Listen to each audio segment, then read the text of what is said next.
అదే RTV app వార్తల్ని క్షణాల్లో చదివే అవకాశం ఉంటుంది. ఒక న్యూస్ పేపర్, ఒక టెలివిజన్ ఛానల్ మీ చేతుల్లో ఎప్పుడూ ఉంటాయి. టన్నెల్లో ఇంకా నరకం కొనసాగుతోందా అంటే అవుననే మాటే వినిపిస్తోంది. ఎందుకు? ఎస్ఎల్బీసీలో ఏం జరుగుతోంది? వారం గడుస్తున్నా ఆ కార్మికుల ఆచూకీ ఎందుకు దొరకటం లేదు? ఇదే అంశానికి సంబంధించి కాంగ్రెస్ బీఆర్ఎస్ మధ్య మాటల తూటాలు పేలుతున్నాయి. ప్రస్తుతం రెస్క్యూ ఆపరేషన్ కి సంబంధించి ఉత్కంఠ నెలకొంటూ ఉంటే ఇప్పుడు పొలిటికల్ యాంగిల్ కూడా తీసుకుంది, పొలిటికల్ టర్న్ తీసుకుంది. ఒక్కసారి రెస్క్యూ ఆపరేషన్ కి సంబంధించిన బిగ్ బ్రేకింగ్ న్యూస్ చూస్తున్నారు. Hit is on the screens of RTV. ఆ బిగ్ బ్రేకింగ్ న్యూస్ చూస్తున్నారు. మంత్రులంతా సహాయక చర్యలో నిమగ్నమైన పరిస్థితి. ప్రభుత్వం ఫెయిల్ అయిందంటూ బీఆర్ఎస్ మండిపడుతోంది. ఈ నెల 22న ఎస్ఎల్బీసీ ప్రమాదం జరిగింది. ఆ ప్రమాదంలో 8 మంది కార్మికుల ఆచూకీ ఇప్పటి వరకు తెలియరాలేదు. ఆ 8 మంది పరిస్థితి ఏంటి అంటూ ఆందోళన నెలకొంది. ఆ కుటుంబాలైతే మాత్రం కన్నీరు మున్నీరుగా విలపిస్తున్నాయి. అక్కడ తమ వాళ్ళ ఆచూకీ కోసం రెస్క్యూ ఆపరేషన్ కి సంబంధించి మాట్లాడుకుంటే ఎక్కడికక్కడ అవాంతరాలు ఎదురవుతున్న పరిస్థితి. ఆ టన్నెల్ కి సంబంధించి ఎటువంటి పరిస్థితులు ఉన్నాయి? ఆ టన్నెల్లో ఆ 8 మంది కార్మికుల ప్రాణాలు సేఫేనా? ఆ టన్నెల్లోకి చేరుకోవాలంటే రెస్క్యూ టీంకి రిస్క్ అంటూ కూడా సాక్షాత్ మంత్రులు మాట్లాడడమే అక్కడ పరిస్థితిని అద్దం పడుతోందా? ఇంతకీ అక్కడ పరిస్థితి ఎలా ఉంది? అక్కడ పరిస్థితిలో ఏమైనా మార్పు వచ్చే అవకాశం కనిపిస్తోందా? ఇంకొక 24 గంటలకు సంబంధించి, ఎందుకంటే 2 రోజులు అంటూ నిన్న మంత్రి చెప్పిన సందర్భం. ఈ నేపథ్యంలో రేపటికైనా ఒక కొలుక్కొచ్చే అవకాశం కనిపిస్తోందా? టన్నెల్ బోర్ మిషన్ TBM దాని నుంచి అటువైపు చేరుకోగలరా? ఆ TBM తర్వాత పరిస్థితి ఏంటి? ఇవన్నీ కూడా ఎప్పటికప్పుడు మినిట్ మీ ముందుంచే ప్రయత్నం చేస్తుంది ఆర్టీవీ. ఈ నేపథ్యంలోనే ఎస్ఎల్బీసీ టన్నెల్ దగ్గర పరిస్థితి ఏంటి మీ ముందుంచేందుకు విశ్లేషణతో మీ ముందుంచేందుకు ఆర్టీవీ ప్రయత్నం చేస్తోంది. నాతో పాటు తెలంగాణ జల వనరుల కార్పొరేషన్ మాజీ చైర్మన్ వి ప్రకాష్ కూడా లైవ్ లో జాయిన్ అవుతున్నారు. ప్రకాష్ గారు, ప్లీజ్ వెల్కమ్ సార్. నమస్కారం సార్. ప్రకాష్ గారు, బహుశా ఈ సందర్భంలో ఇలా కలుసుకోవడం కాస్త ఇబ్బందికర వాతావరణం. ఎందుకంటే ఆ విజువల్స్ని ఒక్కసారి మనం చూసి మాట్లాడుకునే ప్రయత్నం చేద్దాం. ప్రకాష్ గారు, తెలంగాణ జల వనరుల శాఖకు సంబంధించి కార్పొరేషన్కి చైర్మన్గా వ్యవహరించిన సందర్భం ప్రస్తుతానికి మాజీ అయినప్పటికీ ఈ నేపథ్యంలో ఒక్కసారి ఆ విజువల్స్ చూపించే ప్రయత్నం చేద్దాం. ఆ తర్వాత విజువల్స్తో మాట్లాడుకునే ప్రయత్నం చేద్దాం. రెస్క్యూ ఆపరేషన్స్ మనం చూస్తున్నాం. దాదాపుగా 12 కిలోమీటర్ల వరకు కూడా ఎక్కడో కాస్త అడుగు వేయడానికి సందర్భం, అంటే 1.5 అడుగు వాటర్ కనిపిస్తుంది. కానీ అక్కడి నుంచి చూసుకుంటే బురద, రెస్క్యూ ఆపరేషన్స్ జరగట్లేదు. అంటే వాళ్ళని కాపాడగలిగే సిచ్యువేషన్ ఉందనుకోవాలండి ఇప్పుడు. అసలు వాళ్ళు బ్రతికుండే అవకాశమే లేదు. ఎందుకంటే ఒక పక్కంతా ఆ టన్నెల్ బోరింగ్ మిషన్ అనేది రాయి కొట్టుకుంటూ లోపలికి వెళ్ళిపోయింది. ఇంకొక పక్కన పైనుంచి పడ్డ తర్వాత మొత్తము ఒక 2 కిలోమీటర్ల దాకా బయటకు వచ్చేసింది. దాదాపు ఎక్కడైతే ప్రమాదం జరిగిందో అక్కడికి చేరుకోవాలంటే కూడా ఆ బురదను, తర్వాత రాళ్లను, తర్వాత ఈ TBM విడిభాగాలన్నీ కూడా ఆ పైనుంచి వచ్చే బండరాళ్ళ తాకిడికి అన్నీ విరిగిపోయి చెల్లాచెదరైపోయినాయి. ఇవన్నీ తీసి లోపలికి వెళ్ళి వాళ్ళని రక్షించడం అంటే ఇంకా ప్రాణాలతో ఉండే అవకాశం 0. ఎందుకంటే ఆక్సిజన్ అనేది వాళ్ళకి అందదు, తర్వాత డ్రింకింగ్ వాటర్ వాళ్ళకి అందదు, మొత్తం బురదమయం అయిపోయింది. కాబట్టి బ్రతికే అవకాశాలు లేవు. కనీసం వాళ్ళ బాడీస్ తీసుకురావాలంటే కూడా ఒకవేళ బురదలో కూరుకుపోయి ఉంటేనేమో 2-3 రోజుల్లో తీయొచ్చు. బట్ అవి DBM యంత్రంలో వాళ్ళు కనుక ఉండి అక్కడే చనిపోయారనుకోండి, ఆక్సిజన్ అందక, ఇంకా చాలా కాలం పట్టవచ్చు. ఇప్పుడే తీసే అవకాశం కూడా ఉండదు. ఎంత రిస్క్ టీమ్స్ ఉన్నా కూడా దాన్ని అంతా డిస్మాంటిల్ చేసి ఒక్కొక్క విడిభాగాన్ని బయటికి తీసుకొస్తూ లోపలికి వెళ్ళాల్సి వస్తుంది. సైడ్ నుంచి వెళ్ళడానికి ఉండదు. కాబట్టి వెనకాల ఉన్న దాన్నంతా డిస్మాంటిల్ చేస్తూ వాళ్ళు ఎక్కడ ఉన్నారో అక్కడ పోవాల్సి వస్తుంది. కాబట్టి బాడీలు తీయడం కూడా ఒక పెద్ద ఛాలెంజ్. అంటే ఇక్కడ వెళుతున్న క్రమంలో కూడా, ఎందుకంటే నిన్న వాళ్ళు మాట్లాడుతున్న సందర్భంలో కూడా వెళుతూ ఉన్న క్రమంలో కూడా అది ఇంకా కూలిపోయే ప్రమాదం ఉంది, వెళ్ళొద్దు అంటూ రెస్క్యూ టీమ్స్లో వాళ్ళే అక్కడ మాట్లాడుకుంటున్న సందర్భం అంతటి తీవ్రత ఉందా? ఒకవేళ ఇప్పుడు DBM తీసినప్పటికీ కూడా తీసే క్రమంలో సొరంగం కూలిపోయే ప్రమాదం ఉందా? అటువంటి సొరంగం మొత్తం కూలదు. 3 మీటర్స్ విడుతులో ప్రమాదం ఉందని ఒక 6 నెలల కాలం నుంచే చెప్తున్నారు. అక్కడ ఆ సాయిల్ అంతా కూడా లూజ్ ఉంది, ఫ్రాక్చర్డ్ స్టోన్ ఉంది. అది మనకు హార్డ్ రాక్ రాలేదు, అక్కడ ఫ్రాక్చర్డ్ రాక్ వచ్చింది. కాబట్టి అది ప్రమాదకరం అనే విషయం వాళ్ళకి తెలుసు. బట్ ఎవ్రీడే చేస్తున్నట్టే ఒక 4 రోజుల నుంచి వాళ్ళు ఏదైతే లోపల టన్నెల్ బోర్ మిషన్తో పనిచేసుకుంటూ వెళ్తున్నారో వాళ్ళు కొంచెం దాన్ని అజాగ్రత్తగా ఉన్నారు. ముందు జాగ్రత్తలు తీసుకోలేదని మాత్రం ఖచ్చితంగా చెప్పగలుగుతాను. బహుశా మరి మంత్రుల ఒత్తిడి వాళ్ళ మీద ఉన్నదా, లేకుంటే ఎక్స్పర్ట్స్ ఇచ్చిన అడ్వైజ్ వాళ్ళు ఫాలో కాలేదా? మన తెలంగాణ ఇంజనీర్స్ కూడా చాలా కాలం నుంచి చెప్తున్నారు అక్కడ రాక్ సరిగా లేదు కాబట్టి అక్కడ ఏదైనా జరగవచ్చు అని చెప్తున్నారు. మరి అటువంటి పెను ప్రమాదం వస్తుందని వాళ్ళు ఊహించలేదు. కొంత ఎక్స్పర్ట్స్ ముందే అక్కడ జియాలజిస్టులతోని దాని వెనకాల ఏముంది, దాన్ని ఎందుకు వాళ్ళు సీపేజ్ ఆపలేకపోతున్నారు, ఇంతకాలం ఆగింది కూడా సీపేజ్ వల్లనే. చాలా కాలంగా సీపేజ్ వస్తూ ఉన్నది. అంటే టన్నెల్లో సీపేజ్ అనేది సహజం, కానీ ఇది అబ్నార్మల్గా ఉంది. అసలు ఆ జాగ్రత్తలు తీసుకోకుండా లోపలికి వెళ్ళడమే, పని మొదలు పెట్టడమే అది వాళ్ళు చేసిన పొరపాటు. మరి దానికి ఒత్తిళ్ల వల్ల అది జరిగి ఉంటే ప్రభుత్వం బాధ్యత వహించాల్సి ఉంటుంది. అజాగ్రత్త వల్ల వాళ్ళు తీసుకోవాల్సిన జాగ్రత్తలు తీసుకోలేదనుకుంటే రాబిన్సన్ కంపెనీ బాధ్యత వహించాల్సి ఉంటుంది. వాళ్ళు సబ్ కాంట్రాక్టర్ జయప్రకాష్ అసోసియేట్స్కి వాళ్ళు సబ్ కాంట్రాక్ట్స్. ఇక్కడ ఇంకొక మాట కూడా చర్చలో వస్తుంది. ఆ టీబీఎంకి సంబంధించి దాన్ని డిస్మాంటిల్ చేయడానికి ఒప్పుకోలేదు. దాదాపుగా 400 కోట్లు ఎంత ఖర్చు అవుతుంది అంటే ఒక చర్చ జరుగుతోంది. నిజంగా టీబీఎంని కనుక త్వరగా మనం దాన్ని డిస్మాంటిల్ చేసి ఉండుంటే ఇప్పుడు సిచ్యువేషన్ కాస్తైనా. టీబీఎం తప్పేం లేదా, డిస్మాంటిల్ ఎందుకు చేయాలి? ఒక బేరింగ్ పోయింది, బేరింగ్ 2013లో పోయింది బేరింగ్.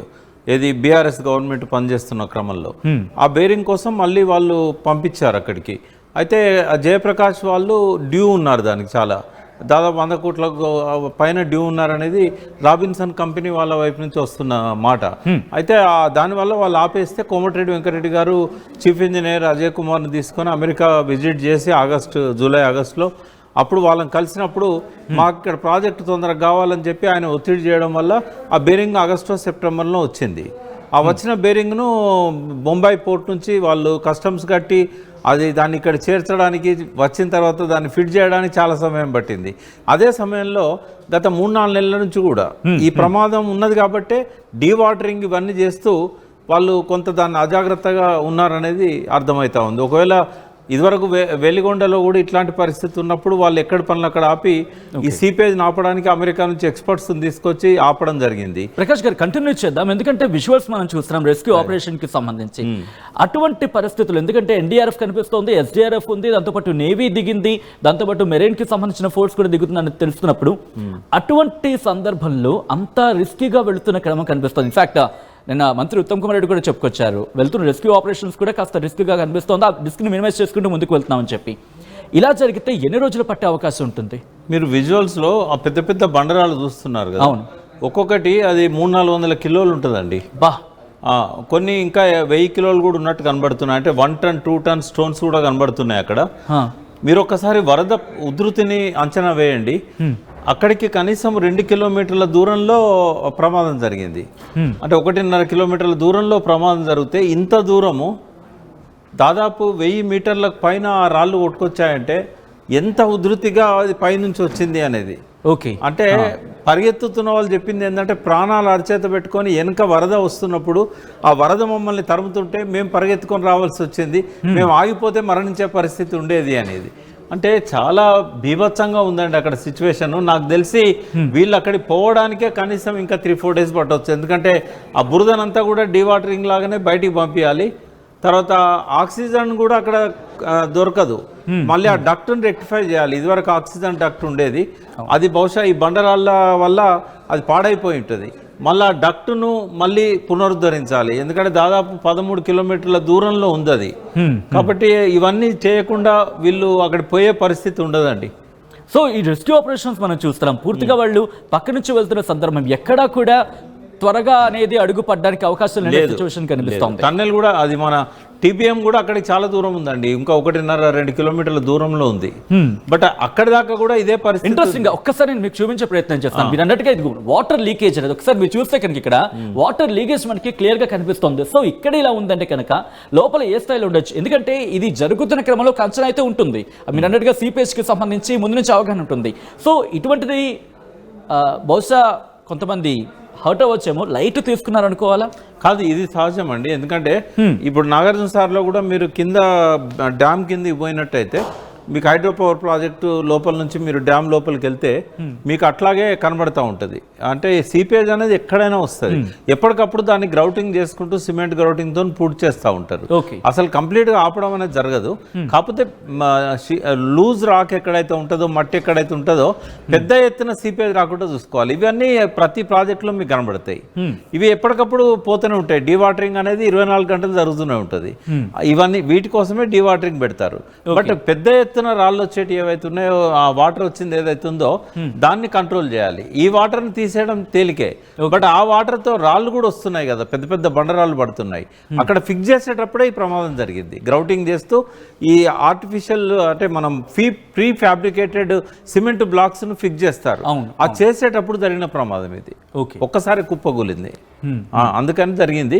ఇటువంటి చిన్న చిన్న ఇటువంటి సందర్భాల్లో ఒక కామన్ మ్యాన్ గా వచ్చే డౌట్ ఏంటంటే కనుక మీరు అన్నట్టుగా సిమెంట్ షీట్స్ ఏవైతే ఉన్నాయో మరి అంత వీక్ గా ఉన్నాయా, వాటిని అంత పరిశీలించే స్థాయిలో వీక్ ఉన్నది. ఆ లోపల రాక్ స్ట్రక్చర్ ఎట్లుంది, తర్వాత అక్కడ అక్విఫర్స్ అని ఉంటాయి. అక్విఫర్ అంటే ఏంటంటే పైన నదులు ఎట్లుంటాయో భూగర్భంలో కూడా నదులు ఉంటాయి. ఎక్కడెక్కడైతే ఫ్రాక్చర్డ్ రాక్ ఉంటుందో వాటి మధ్యలో లేయర్స్ అన్నీ కూడా మట్టితో పాటు నీళ్లను కూడా కలిగి ఉంటాయి. అయితే అక్కడక్కడ వచ్చే సీపేజ్ ఏమో దానిలో నుంచి వస్తుంది. బట్ అక్విఫర్ కలిగింది అనుకోండి, అది ఎన్ని కిలోమీటర్లదో తెలియదు, ఎంత వాటర్ స్టోరేజ్ ఉందో తెలియదు, ఆ ఫ్లో అంతా కూడా ఇందులోకి వస్తుంది ఎక్కడైతే బ్రేక్ అవుతుందో. అయితే ఇంతకుముందు ఏంటంటే కింద సాలిడ్ సపోర్ట్ ఉండే కాబట్టి అది కిందికి రాలేదు. ఇప్పుడు కింద సపోర్ట్ తీసేశారు కదా వీళ్ళు ఈ టన్నెల్ బోరింగ్ మిషన్తోని. దాని కింద ఉన్న రాయినో లేకుంటే గట్టి మట్టినో వాళ్ళు కొట్టడంతో ఇప్పుడు కుండ కనుక కింద చిల్లి చేస్తే ఒక్కసారి నీళ్ళన్నీ ఎట్లా కిందికి పడిపోతాయో అది జరిగింది అన్నట్టు. కింద సపోర్ట్ లేదు దానికి. అప్పుడు అక్విఫైర్ మొత్తం ఇందులోకి వచ్చేసింది. ఎన్ని రోజులు అయితే కూడా తెలియదు ఆ వాటర్ని కంట్రోల్ చేయడం అనేది. ఇక్కడ మీరు అన్నారు ఆ వాటర్ కంట్రోల్కి సంబంధించి, ఎందుకంటే టీబీఎంకి సంబంధించి అక్కడ క్లియర్ చేయాలంటే మీరు అన్నట్టుగా జియోలాజికల్ సర్వేకి సంబంధించి స్టడీ రావాలి, వచ్చిన తర్వాత వాళ్ళు క్లియరెన్స్ వచ్చిన తర్వాత ముందుకు వెళ్ళగలం అని చెప్పి. సో దాదాపుగా ఎన్ని రోజులు పట్టే అవకాశం ఉంటుంది? ఎందుకంటే వాళ్ళు సర్వే చేయాలి, వాళ్ళకి స్టడీ రిపోర్ట్ రావాలి, ఆ తర్వాత వీళ్ళకి డైరెక్షన్స్ ఇవ్వాలి, వీళ్ళు రంగంలోకి దిగాలి, ఇవంతా క్లియర్ చేయాలి. పై నుంచి వాళ్ళు పోయి సర్వే చేసే పరిస్థితి లేదు. టైగర్ రిజర్వ్ అది. ఆ టైగర్ రిజర్వ్ లో వాళ్ళు పోయి ఎక్విప్మెంట్ తీసుకెళ్లి అక్కడ సర్వే చేయడానికి ఫారెస్ట్ వాళ్ళు, పోలీసులు అనుమతించారు వాళ్ళని. లోపల నుంచి వాళ్ళు ఇదివరకు మరి ఈ పనులు మొదలుపెట్టింది ఒక వారం క్రితం. ఈ ప్రమాదం జరిగింది 22 అయితే 16వ తారీఖు 15వ తారీఖు ఈ పనులు మొదలుపెట్టారు. అప్పటికే కనుక జియోలాజికల్ సర్వే వాళ్ళు ఏదైనా రిపోర్ట్ ఇచ్చున్నారా, ఇవ్వకపోతే ఎట్లా, ఇస్తే ఎట్లా, దాన్ని ఆధారపడి మనం మాట్లాడవచ్చు. ఎందుకంటే మనకు అది ఎవరు వెల్లడించట్లేదు. ఇది జియోలాజికల్ సర్వే వాళ్ళు ముందే హెచ్చరించుంటే కనుక ఈ ప్రమాదం జరిగితే వాళ్ళకు కొంత ఐడియా ఉంటుంది. ముందే హెచ్చరించిందంటే ఏదో ఉంది అనేది వాళ్ళకి తెలుసు. రెండవది, ఇప్పుడు మనం ఎక్స్రే మిషన్లో పోయినప్పుడు, సిటీ స్కాన్లో పోయినప్పుడు మన బాడీ అంతా అందులో కనబడుతుంది. కానీ భూమి లోపల ఏమున్నదని తెలుసుకునే ఎక్విప్మెంట్ లేదు ఇప్పటి వరకు. ఓన్లీ సెన్సార్స్ ద్వారా వాటర్ ఉందా, రాకుందా, షీట్ రాకుందా, హార్డ్ రాకుందా, ఫ్రాక్చర్డ్ రాకుందా అనేది సెన్సార్స్ ద్వారా తెలుసుకోవాల్సింది. తర్వాత చుట్టుపక్కల ఉన్న ఏమన్నా గుట్టలలో అటువంటి స్ట్రక్చర్స్ కనబడితే కొంత ఎక్స్పెక్ట్ చేస్తారు. కాబట్టి ఎవరు కూడా అంత తొందరగా దాన్ని చెప్పలేరు, కరెక్ట్గా చెప్పలేరు. ఇట్ టేక్స్ మినిమం 1 వీక్ పడుతుంది. ఇంకా మరి ఇంకొక మాట ఇక్కడ వినిపించినట్టు అంటే టీబీఎంకి ఆ గొంత ఏర్పడిపోయింది, అక్కడ ఒక ఊబి ఏర్పడిపోయింది. ఊబి అనేది అక్కడ ఉందా, లేకపోతే అక్కడ ఏర్పడడం జరిగింది? ఎందుకంటే రాతి ప్రదేశంలో ఊబి అనేది అందరికి ఆశ్చర్యం కలిగిస్తూ ఉంటుంది. సో ఎలా ఏర్పడి ఉంటుంది, ఇప్పుడు దాన్ని దాటి వెళ్ళే అవకాశం ఉంటుందా అనేది బిగ్గెస్ట్ క్వశ్చన్ మార్క్. ఇప్పుడు మొత్తం అది యాక్చువల్గా టీబీఎం మిషన్ పైనే జరిగింది ప్రమాదం. మిషన్ పైన జరిగినప్పుడు ఏమైంది, ఒక్కసారి దీన్ని చూపించి మనం మాట్లాడుకునే ప్రయత్నం చేద్దాం. ఇది మనకి సపోజ్ ఇక్కడ టీబీఎం ఉంది అనుకుందాం. ఒకసారి చెప్పండి. ఈ పైన రూఫ్ ఉంటుంది కదా, ఆ రూఫ్ను కొట్టినప్పుడు అక్కడ అది డిస్టర్బ్ అయింది. అక్కడ ఉన్న వాటర్ బాడీ డిస్టర్బ్ అయింది. అయితే కొద్ది రోజుల దాకా చుక్క దారల్లాగా పడ్డది. తర్వాత ఆ మట్టి అంతా తడిసిన తర్వాత లూజ్ అయిపోయి మొత్తం ఒక్కసారే దాని మీద పడింది. పడ్డప్పుడు ఏమైందంటే పెద్ద పెద్ద 1 టన్ 2 టన్స్ ఉన్న రాళ్ళన్నీ కూడా టీబీఎం మిషన్ మీద పడ్డాయి. మిషన్ మీద పడి మిషన్ ధ్వంసమైంది పైభాగం అంతా కూడా. అయితే పైనుంచి పడ్డది కాబట్టి దాంతోపాటు చాలా బురద వచ్చింది. బురద అంతా కూడా ఏంటంటే ఫ్రాక్చర్డ్ స్టోన్స్లలో ఉండే మట్టి, ఆ మట్టి అంతా కూడా నీళ్లతో పాటు పెద్ద ఎత్తున వచ్చి దీని మీద పడ్డది. ఇంకోటి దానిపైన ఉన్నది కొండ, 400 మీటర్ల కొండ. అది ఆ కొండ నుంచి వచ్చిన మట్టి రాళ్ళన్నీ కూడా లోపలికి వచ్చేసినాయి. అవి ఆ వరద ధాటికి 1-2 కిలోమీటర్ల దూరం వచ్చాయి. కాబట్టి అవన్నీ క్లియర్ చేయకుండా, ఆ మిషన్ దగ్గరికి పోయి వాటిని డిస్మాంటిల్ చేయకుండా ఆ బాడీస్ని తీయడం అనేది చాలా కష్టం. ఒకవేళ బాడీస్ కనుక మిషన్లోనే ఉంటే అవి తీయడానికి చాలా టైం పడుతుంది, మనం చెప్పలేం కూడా ఎన్ని రోజులు పడుతుంది అనేది. అది సో ఒక్కసారి ఇక్కడ నుంచి నేను గూగుల్ మ్యాప్స్కి వెళ్ళే ప్రయత్నం చేస్తాను, ఎందుకంటే ప్రాజెక్ట్కి సంబంధించి ఎటువంటి ఇంపాక్ట్ ఉంటుంది, అక్కడ ఎటువంటి కండిషన్స్ ఉంటాయి, ఆ కండిషన్స్ ఎటువంటి ఇంపాక్ట్ చూపిస్తున్నాయి, ఆపరేషన్కి సంబంధించి ప్రధానంగా మాట్లాడుకుంటున్న సందర్భంలో ఒక మాట చెప్పడం జరుగుతోంది. అక్కడున్న ప్రతికూల పరిస్థితులు ఆపరేషన్స్కి విఘాతం కలిగిస్తున్నాయి. ఎన్డీఆర్ఎఫ్ కావచ్చు, ఎస్డీఆర్ఎఫ్ కావచ్చు, దాంతోపాటు నేవీకి సంబంధించి కావచ్చు, ఆర్మీకి సంబంధించి కావచ్చు, దాంతోపాటు ఇక్కడ రాట్ హోల్ మైనింగ్ టీం కావచ్చు, ఇలా డిఫరెంట్ టీమ్స్, దాంతోపాటు ఐఐటికి సంబంధించిన బృందాలు కూడా రంగంలోకి దిగుతున్నాయంటే అక్కడ పరిస్థితిని అర్థం చేసుకోవచ్చు. ఈ నేపథ్యంలో ఒకసారి నేను మ్యాప్స్కి దగ్గరికి వెళ్ళే ప్రయత్నం చేద్దామండి, వెళ్ళిన తర్వాత అక్కడ మాట్లాడుకునే ప్రయత్నం చేద్దాం. రైట్, ఒకసారి మనం చూసే ప్రయత్నం చేస్తే కనుక, రైట్ ప్రకాష్ గారు ఒకసారి పెన్ తీసుకోండి. ఇదిగోండి మన మ్యాప్కి సంబంధించి. సో ఒక్కసారి ఎటువంటి సిచ్యువేషన్ ఉంటుందండి, ఎందుకంటే ఇది ఎస్ఎల్బిసికి సంబంధించి ప్రాజెక్ట్ అవుట్లెట్ పోర్టల్కి సంబంధించి మాట్లాడుకుంటున్న సందర్భంలో. అవుట్లెట్ ఇంటేకా? సో ఓకే, అవుట్లెట్ ఇది. సో ఇంటేక్ వెళ్దామంటారా? ఇంటేక్ వెళ్దాం. ఓకే, ఒకసారి నేను టైప్ చేసే ప్రయత్నం చేస్తాను ఇక్కడ. Okay, SLBC intake well intake అన్నది. ఓకే, సో ఇంటేక్ ప్రాజెక్ట్ దగ్గరే ఉంటుంది. ఇది మీరు ప్రాజెక్ట్ డ్యామ్ చూపెట్టినా కూడా మనం ఓకే ఎస్ఎల్బిసి అవుట్లెట్ చూపిస్తుంది మనకి. ఎస్ఎల్బిసి యా యా వచ్చింది. డంపింగ్ అది మనవరపల్లి చూపిస్తుంది. ఓకే, దోమలపెంట చేద్దాం. ఓకే, డ్యామ్ అయినా పర్లేదు. ఓకే, సో మొత్తం ఇప్పుడు జరుగుతున్న ఇష్యూలో అసలు ఛాన్సెస్ ఉన్నాయండి, మొత్తం అక్కడ వరకు వెళ్ళగలిగే ఛాన్సెస్ ఉన్నాయా? లేదు, అంటే ఇవన్నీ బురదనంతా కూడా బయటికి తీసిన తర్వాతనే అవకాశం ఉంటుంది, అప్పటిదాకా ఉండదండి. ఓకే, సో యా నేను దోమలపేటకు వెళ్తున్నాను, సో దట్ అక్కడ మనకి వచ్చింది. కొంచెం వెనక్కి వెళ్ళండి. దోమలపేట కింది.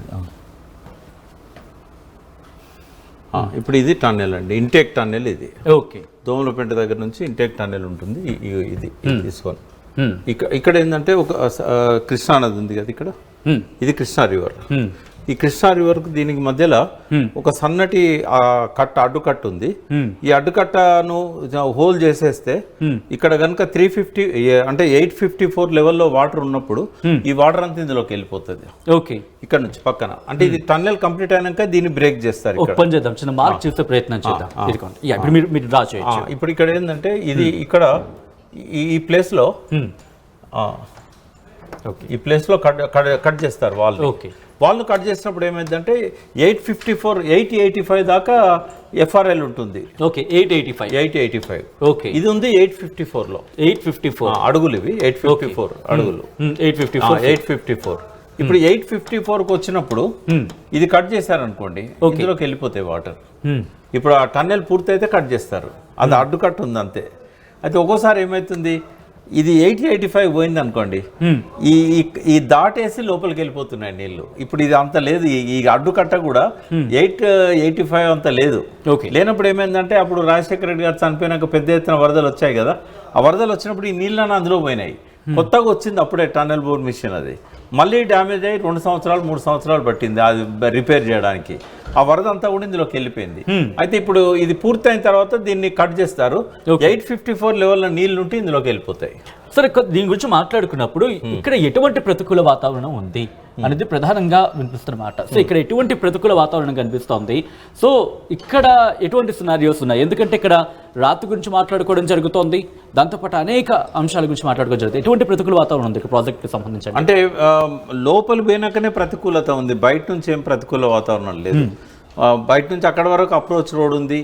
లోపల టన్నెల్ బోర్ మిషన్ లక్షణం ఏంటంటే ఒకసారి లోపలికి వెళ్ళిన తర్వాత అది పెద్ద ఎత్తున, అంటే దాని డయా ఎంత ఉంటుంది అంటే 10 మీటర్స్ ఉంటుంది. ఓకే, దాని హెడ్ కూడా 10 మీటర్స్ ఉంటుంది, ఎందుకంటే అది కట్ చేసుకుంటూ వెళ్ళిపోతూ ఉంటుంది. అయితే ముందు బాడీ లోపలికి వెళ్ళిన తర్వాత దానికి సిమెంట్ ఇవి ఫిక్స్ చేస్తారు, రింగ్స్ ఫిక్స్ చేస్తారు. రింగ్స్ ఫిక్స్ చేసినప్పుడు అది 9.2 ఉంటుంది రింగ్. అది ఓకే, అది లోపలికి పోయిన హెడ్ మళ్ళీ వెనకకు రాదు. ఓకే, ఎందుకంటే దాని డయా 10. ఈ సిమెంట్ అన్ని పెట్టిన తర్వాత దాదాపుగా 0.8 తగ్గిపోతుంది, 9.2 ఉంటుంది. 9.2 ఉన్నప్పుడు లోపల పోయిన హెడ్ మళ్ళీ రాదిగా, అది లోపలికి పోయి ఎక్కడో ఒక దాన్ని సైడ్కు హోల్ చేసేసి దాన్ని అందులో పంపించి పనికొచ్చే పార్ట్స్ని ఇప్పుకొని రావాల్సిందే. ఓకే, ఇంకా వెనుకకి రాదు అది. కాబట్టి ఎప్పటికైనా అది డిస్మాంటిల్ చేయాల్సిందే. ఇప్పుడు ఏమైందంటే లోపలికి వెళ్ళిపోయింది, వెనుక పార్ట్ అంతా డ్యామేజ్ అయింది. ఇప్పుడు దీనికి బదులు కొత్త టన్నెల్ బోర్ మిషన్ రావాలి ఇంకా. ఓకే, అయితే ఎంత ఇబ్బంది అంటే ఫస్ట్ దీన్ని డిస్మాంటిల్ చేయడానికి ఒక 5-6 నెలలు పడుతుంది, వెనకకు రాదు కాబట్టి. ఓకే, ఇది తీయకుండా ఇంకో దాన్ని పంపలేము. దానికి ఆర్డర్ చేస్తే 12 నెలల నుంచి 18 నెలలు పడుతుంది, ఏది కొత్త మిషన్ ఆర్డర్ చేస్తే. కానీ ప్రభుత్వం మాత్రం ఎలాగైనా దీన్ని చేసి తీరుతాం, ఈ ప్రాజెక్ట్ ఎలాగైనా పూర్తి చేసి తీరుతాం అంటే చెప్తాం. అంటే ఏ ప్రభుత్వం అయినా ఇంత ఖర్చు పెట్టిన తర్వాత 6,000 కోట్లు ఖర్చు పెట్టిన తర్వాత చేస్తారు, చేయకపోతే ప్రభుత్వం బ్లేమ్ అవుతుంది. బట్ ఎన్ని సంవత్సరాలు పడుతుంది అంటే మినిమం 3 to 4 years పడుతుంది మళ్ళీ పని మొదలు కావాలంటే. ఓకే, ఈ చిన్న పొరపాటుకు ప్రాణాలు పోయినాయి, 4 ఏళ్ళు మళ్ళీ ప్రాజెక్ట్ పెండింగ్ పడ్డది. మళ్ళీ ఎంత లేదన్నా కూడా ఒక 2,000 కోట్ల దాకా మళ్ళీ అదనంగా భారం పడుతుంది. ఓకే, కాబట్టి ఒక 4 ఏళ్ళు పడుతుంది మళ్ళీ పనులు మొదలు పెట్టడానికే. మొదలు పెట్టినాక మళ్ళీ ఒక 2 సంవత్సరాలు పడుతుంది అది కంప్లీట్ చేయడానికి. అంటే 6 సంవత్సరాలకు కానీ ఆ తర్వాత కూడా నీళ్ళు వస్తాయన్న గ్యారంటీ లేదు. ఎందుకు లేదంటే దీన్ని మీరు జూమ్ అవుట్ చేస్తే నేను చెప్తాను. ఇక్కడ కొంచెం చిన్నది చేయండి. ఈ ప్లేస్లో వెలిగొండ టన్నెల్స్ ఉంటాయండి. ఈ ప్లేస్లో ఇప్పుడు ఈ ఏరియాలో చేయమంటారా? ఈ ఏరియాలో మీకు ఏంటంటే పర్లేదు, నో ప్రాబ్లం. ఓకే, మీరు వెలిగొండ టన్నెల్స్ అని టైప్ చేయగలుగుతారు. Veligonda tunnel, Veligonda, Veligonda okay, VLI Veligonda tunnels ఇక్కడ. ఇప్పుడు వెలిగొండ టన్నెల్స్ ఉన్నాయి చూసారా. ఇప్పుడు ఈ వెలిగొండ టన్నెల్స్ దగ్గర మనకు సిల్ లెవెల్ చాలా తక్కువ ఉంటుంది. ఇదేమో 854 ఉంది, ఇక్కడ వచ్చేసి 840. ఓకే, అంటే ఇక్కడ వచ్చిన నీళ్ళన్నీ టన్నెల్స్లో నుంచి పూల సుబ్బయ్య రిజర్వాయర్, తర్వాత నెల్లూరు, కడప, ఒంగోలు, ప్రకాశం డిస్ట్రిక్ట్ అన్ని జిల్లాలలో అక్కడ ఒక 3.5-4 లక్షల ఎకరాల ఆయకట్టు ఉంటుంది. ఆ 4 లక్షల ఎకరాలకు ఇక్కడ నీళ్లు లిఫ్ట్ చేస్తూ ఉంటాయి, ఇక్కడ టన్నెల్ ద్వారా వెళ్ళిపోతూ ఉంటే పైన 854కు నీళ్ళు అందవు. కాబట్టి ఆ ప్రాజెక్టుకు నీళ్ళు అందే అవకాశమే లేదు. రైట్. సో ఒక్కసారి మళ్ళీ మనం అక్కడికి వెళ్ళే ప్రయత్నం చేద్దాం. ఇంకొకటి చూపెడతాను, కొద్దిగా పైకి వెళ్ళండి. కృష్ణా రివర్ వెంబడి ఇంకా కొంచెం ఇక్కడ మీరు పోతిరెడ్డిపాడు హెడ్ రెగ్యులేటర్, ఒక్కసారి పోతిరెడ్డిపాడు అని టైప్ చేయండి. పోతిరెడ్డిపాడు, ఓకే,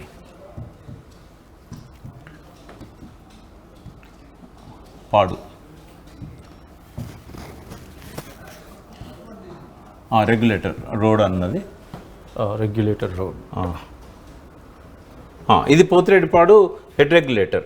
ఫస్ట్ ఏం చేశారంటే దీన్ని 1 TMC తీసుకుపోవడానికి ఎన్టీ రామారావు గారు డిజైన్ చేశారు. ఇది ఎన్టీ రామారావు గారి పీరియడ్లో తెలుగు గంగ అంటే మద్రాసుకు మంచినీళ్ళు ఇవ్వడానికి, SRBCకి నీళ్ళు ఇవ్వడానికి ఇది 1 TMC సరిపోతుందని చేశారు.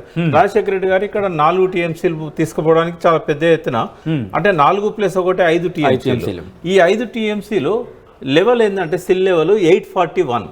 ఓకే, అంటే ఈ 841లో 4 TMCలు ఇటుపోతూ ఉంటాయి. 1.5 TMC ఇందాక వెలిగొండలో ఉన్న ట్విన్ టన్నెల్స్ నుంచి పోతూ ఉంటాయి. 5.5 TMCలు, 4 + 1 5 + 1.5 6.5. ఈ 6.5 కాకుండా అంద్రినీవాకు, మల్యాల, ముచ్చుమర్రి అని ఒకసారి టైప్ చేయండి. ఓకే, ముచ్చుమర్రి,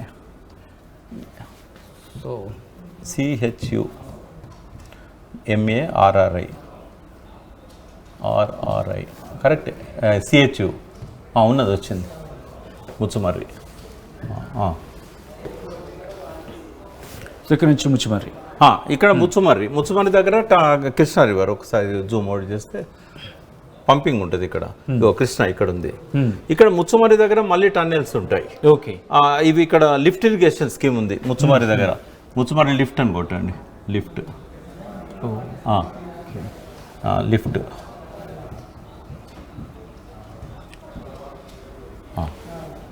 ఇదేంటంటే అంద్రినీవాకు సంబంధించింది. ఓకే, సో గ్యాప్ ఇచ్చి LIFT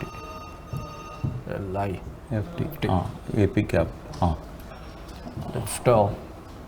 సో ఇటువంటి సినారియోలు ఎందుకంటే ఇన్ని ఉన్నాయి కాబట్టి ఇప్పుడు దీన్ని మళ్ళీ చేపట్టే పక్షంలో ఎన్ని రోజులు అవ్వచ్చు? ఇక్కడ వచ్చేసింది.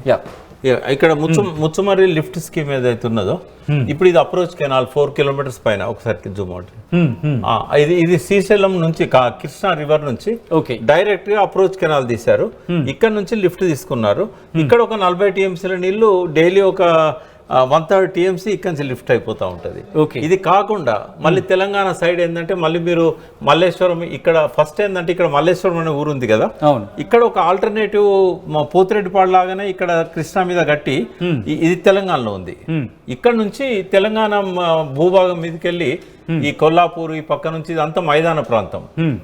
ఇది వచ్చేసి మన కల్వకుర్తి లిఫ్ట్ ఇరిగేషన్. ఇది ఇక్కడ దగ్గరలోనే మనకు ఇది కూడా పాలమూరు రంగారెడ్డిది కూడా ఇక్కడే ఉంది. అయితే ఇక్కడ నుంచి ఇట్లా మైదాన ప్రాంతం నుంచి డైరెక్ట్ మిడ్ డిండి నక్కలగండి అన్నాం కదా, మిడ్ డిండి రిజర్వాయర్ అంటే ఈ టన్నెల్ 43-44 కిలోమీటర్లు పోయి ఎక్కడైతే నీళ్లు పోస్తుందో అట్లా ఈనంగా తీసుకుపోమని చెప్పి సుబ్బారెడ్డి గారు అని కర్నూలుకు సంబంధించిన ఇంజనీరే రాజశేఖర రెడ్డి గారికి సజెస్ట్ చేశాడు ఆయన.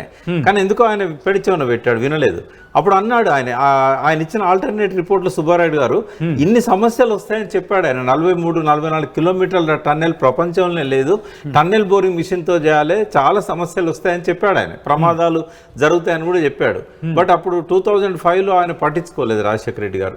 పట్టించుకొని ఈ పద్ధతిలో పోతిరెడ్డిపాడు ఎట్లయితే బంకచెర్ల దాకా డీప్ కట్ చేశారో నక్కలగండి దాకా ఇది కూడా డీప్ కట్ చేస్తూ సర్ఫేస్ కెనాల్స్ తో తీసుకుపోయి ఉంటే ఈ టన్నెల్ మనకు ఈ ప్రమాదాలు ఉండకపోయేది, అవసరం లేకపోయేది. రెండో పాయింట్ ఏంటంటే కల్వకుర్తి 800లో ఉంది, పాలమూరు రంగారెడ్డి 800లో ఉంది. రాయలసీమ ఎత్తిపోతుల పథకం జగన్ ఇప్పుడు ఏదైతే చేస్తున్నాడో 798లో ఉంది. మచ్చుమర్రి మల్యాల పంపింగ్ స్కీమ్స్ అని ఉన్నాయి, ఇవన్నీ 798, 830 లోపల ఉన్నాయి. తర్వాత పోతిరెడ్డిపాడుకు నీళ్లు అందడం లేదని చెప్పి 840 దాకా ఉండట్లేదు. ఒకటే నిమిషం, పోతిరెడ్డిపాడు 841లో నీళ్లు అందడం లేదని 830లో పంపింగ్ స్కీమ్ పెట్టారు. అంటే 798 నుంచి 841 వరకు ఒక 7 ప్రాజెక్టులకు నీళ్లు తీసుకపోతే అవన్నీ కలిపితే 400 టీఎంసీల పైన ఉంటాయి. మరి ఇంకా 854కు నీళ్ళు వస్తాయా? పోనీ ఇంత కష్టపడి టన్నెల్ను మళ్ళీ నిర్మించినా కూడా టన్నెల్కు నీళ్ళు వచ్చే అవకాశం కనీసం ప్రతి సంవత్సరం వరద నీరు హార్డ్లీ 30 రోజులు వస్తే ఎక్కువ. అంటే మీరు అన్నట్టుగా ఒక్కసారి ఇప్పుడు ఈ టన్నెల్ ద్వారా ఎన్ని టీఎంసీల నీళ్లు వెళ్ళే అవకాశం ఉంటుందో, ఒకవేళ అంతా ఓకే అనుకున్న పక్షంలో ఎంతవరకు వెళ్ళే అవకాశం? 3 రోజులకు ఒక టీఎంసీ, 3 days కనుక ఫ్లో ఉంటే అంటే ఆ లెవెల్ కంటే పైన నీళ్లు ఉంటాయి. కొంచెం 854 కంటే ఎక్కువ నీళ్లు ఉంటాయి. అంటే 885 ఎఫ్ఆర్ఎల్కి వచ్చినాక నీళ్ళని మనం నాగార్జున సార్కి రిలీజ్ చేయాల్సిందే, అంతకంటే ఎక్కువ స్టోర్ చేయడానికి ఉండదు. కాబట్టి ఎప్పుడు కూడా ఏం చేస్తారంటే ఆ 854 అనేది MDDLగా రాజశేఖర రెడ్డి గారి కంటే ముందున్న ప్రభుత్వం డిసైడ్ చేసింది. అంటే ఎన్టీ రామారావు పీరియడ్ నుంచి కూడా శ్రీశైలం కట్టినాడే డిసైడ్ చేశారు 854 వరకు కిందికి నీళ్ళని తీసుకుపోకూడదు. 854 కింద డెడ్ స్టోరేజ్, ఇంకా 854 వరకే డ్రా చేయాలి, మ్యాక్సిమం డ్రా డౌన్ లెవెల్. అయితే రాజశేఖర రెడ్డి గారు ఏం చేశారు, 834 తగ్గించాడు, ఒక జీవో ద్వారా తగ్గించాడు. అయితే 834 దాకా నీళ్లు లేకుండా తీసుకుపోయే అవకాశం ఉన్నప్పుడు 854కు నీళ్ళు ఎట్లా వస్తాయి? 854 పెట్టినప్పుడు MDDL 854 ఉండే కాబట్టి ఇక ఇంతకంటే కిందికి తీసుకుపోరు కాబట్టి మనకు నీళ్ళు వస్తాయనే ఒక నమ్మకం ఉండేప్పుడు. బట్ ఎప్పుడైతే 834 చేసి 840లో ఇవన్నీ ప్రాజెక్టులు పెట్టాడు, ఇంకా పైకి నీళ్ళు వచ్చే అవకాశం లేదు. కేవలం వరద వచ్చినప్పుడు హార్డ్లీ 10 days ఉంటే ఎక్కువనండి నీళ్ళు SLBC కోసం. ఎందుకంటే పవర్ జనరేషన్కి వదులుతారు, నాగార్జున సార్కి వదలాల్సి వస్తుంది, కింద ఇవన్నీ తీసుకెళ్తూ ఉంటారు వీళ్ళు. ఆ లెవెల్లో నీళ్లు ఉన్నాయంటే పంపింగ్ ఎవ్రీడే జరుగుతూనే ఉంటుంది. 830, 840 దాకా నీళ్లు ఉన్నాయంటే వచ్చిన ప్రతి చుక్కను తీసుకుపోవడానికి దాదాపు రోజుకు ఒక 8 నుంచి 10 టీఎంసీలు తీసుకుపోవడానికి ఏర్పాట్లు జరిగినాయి ఆడ. అంటే మీరు అన్నట్టుగా ఇన్ని ఇష్యూస్ అనుకున్నప్పుడు ఈ టనెల్కి సంబంధించి ఇప్పుడు ఇబ్బందులు ఎదురవుతున్న సందర్భం మీరు ఇందాక కూడా ప్రస్తావించారు, గతంలో కూడా ఈ అంశానికి సంబంధించి ఇష్యూస్ తలెత్తుతాయని చెప్పి. సో ఇష్యూస్ విషయంలో కేంద్రానికి సంబంధించి జలవనరుల శాఖ కూడా అబ్జర్వ్ చేస్తూ ఉంటుంది కానీ ఎక్కడ కేంద్రానికి సంబంధించి మాట వినిపించలేదా? At the same time CWC అంటే డ్యామ్ సేఫ్టీ పరిధిలోకి రాదు ఇది, ఎందుకంటే ఇక్కడ డ్యామ్ ఏం లేదు కాబట్టి. బట్ CWC జోక్యం చేసుకోవాల్సి ఉండే. అప్పుడు డిజాస్టర్ మేనేజ్మెంట్ ఫోర్స్ను పంపడమే కాకుండా రెస్పాన్సివ్ ఫోర్స్ను పంపారు. అది పంపి చేతులు దులుపుకోవడం కాదు కదా.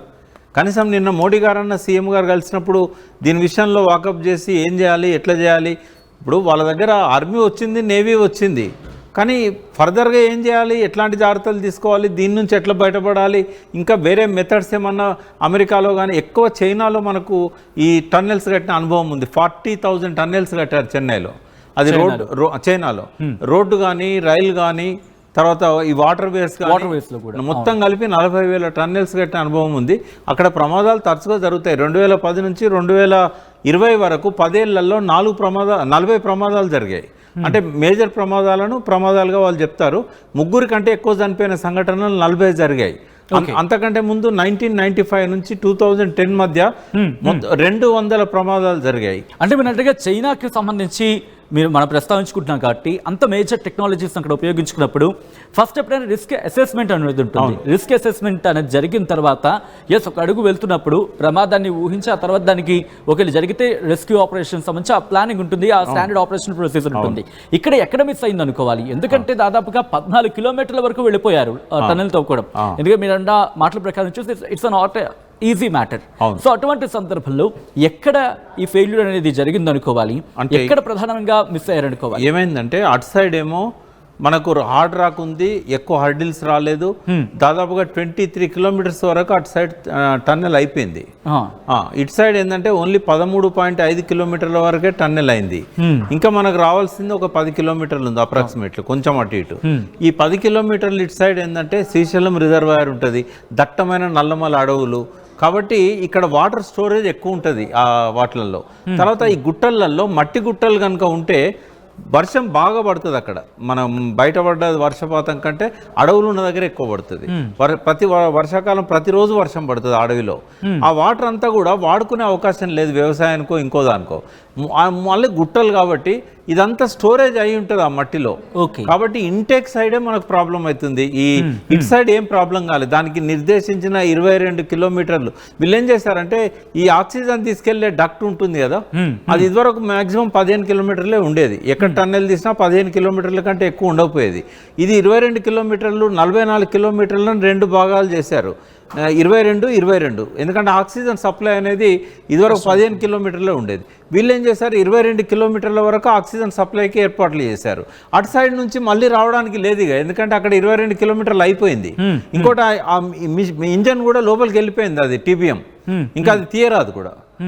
అయితే ఇటు సైడ్ ఏమైంది, మనకి ఇంటేక్ వెల్ దగ్గర నుంచి ప్రతిసారి వరదలు వచ్చినప్పుడు బేరింగులు పాడు కావడము, సీపేజ్ వల్ల డీవాటరింగ్ చేయడం కష్టం కావడము, ఈ ఎలక్ట్రిసిటీ బిల్లులు కటింగ్ చేయడము, ఇట్లాంటి చాలా సమస్యలతోని అసలు పనిచేసిన రోజులు తక్కువ, రెస్ట్ తీసుకున్న రోజులు ఎక్కువ అక్కడ.